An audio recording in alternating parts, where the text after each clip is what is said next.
So today I wanted to touch on the idea of work-life balance. Rather, the fact that I think that work-life balance is a mythical concept. We've heard work-life balance touted as a benefit of many companies. We have good work-life balance here, I've heard, at a number of different places, including companies that I've worked at before. But this idea originally came out of the industrial era. The thought was that you worked for 8 hours a day, you went home and had 8 hours there, and then you had 8 hours for sleep, which yields a 24-hour day. It feels good from a time sense, but with the shift towards knowledge work, things changed a little bit here. For one, we don't leave our work in the office anymore. We have these devices that we carry with us at all times, and our work is with us just about everywhere that we go. Additionally, we have increased responsibilities in both the workplace and at home. It's no longer we just go and move items through an assembly line in a factory anymore. There are very complex things that we're working at in the workplace, and that's just at work. And also the worlds of work and life are merging closer and closer together with advancements in technology, the internet, the adoption of remote work, and the freedom and flexibility that comes from a lot of that. So as a result of these changes in the workplace, time is no longer a good proxy for balance. A lot of times we think balance as far as I'm in this place, I'm in the office for 8 hours, and I'm at home for 8 hours, and that's a good balance. Well, with these changes, that's really not an appropriate picture of what balance looks like in our modern day. Life is a heck of a lot more complicated, and there are a lot more elements too that we need to give attention to in our lives. I think it's time for a new perspective. Work-life integration is this concept that has come out of the remote work movement, and it largely deals with merging and removing the wall between work and life and the concept of work-life balance and seeing them as two things that are really part of the same thing, part of life. There is no work and life. It's just life. Work is part of life. It tries to look at things from a holistic perspective, and I think that's a really positive thing.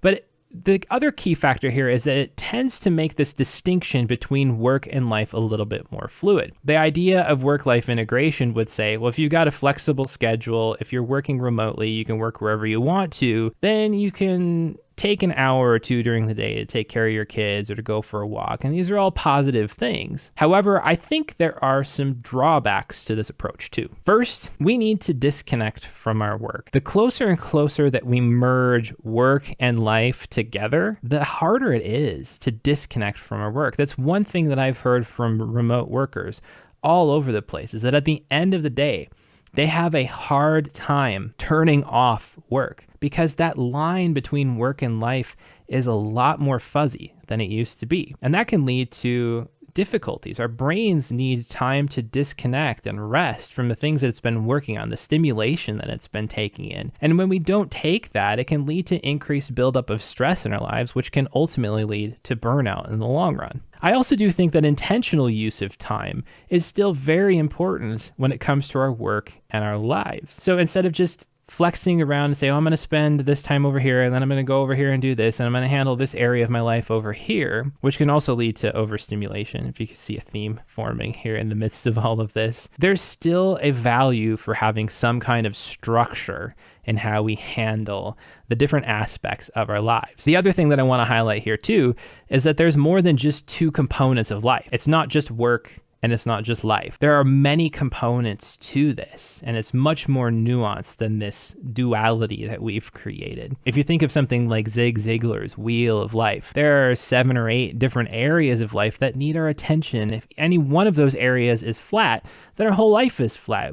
Everything banks upon a holistic picture of our lives being healthy. So what is the answer if work-life integration doesn't provide us some sense of it? Well, I think work-life integration contains part of the picture. A lot of the benefits that are offered in work-life integration, including the flexible schedules and things of that sort, are really benefiting people's lives.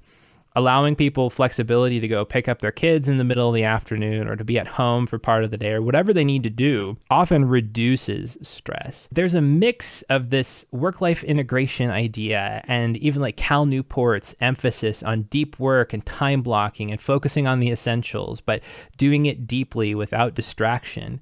And then also taking a big picture perspective and seeing life as multiple areas that need our attention. And combining all of this together, I think, gives us a more holistic picture of what work and all the aspects of life can look like. And then when we apply productivity thoughts and we apply personal knowledge management to it, when we apply decision-making principles, when we apply emotional health tools and leadership tools, then we start to get a better picture of what it looks like to live in really what I call this third wave of productivity, this third wave of working. But there are some challenges with this too that I know that we need to sort out. We're gaining more and more freedom as workers, but when it comes down to it, that freedom is often scary. When you're given complete control over your life, complete control over your workday, there are now that many more decisions that you need to make in the day. And that rests upon you. Am I making the right decisions? Am I investing in the right things? This freedom often reveals where we're weakest. And that's where I also think too, there's an element of community that needs to take place for productivity and for work and life to be more balanced, to find this place of holistic productivity. It's not just, it's all on me, the individual, but it's we together as well have come together and decided that this is the way that we want to work together, or this is the way that we want to do things. And we're going to empower each other to do the things that we need to do well too. I'm not sure what you think about this, but it's been something that's been on my mind a lot lately. And I would love to hear from you further if you are stewing on something similar like this, because I think there's a lot of promise to be had going forward with the world of work. Let me know what you think.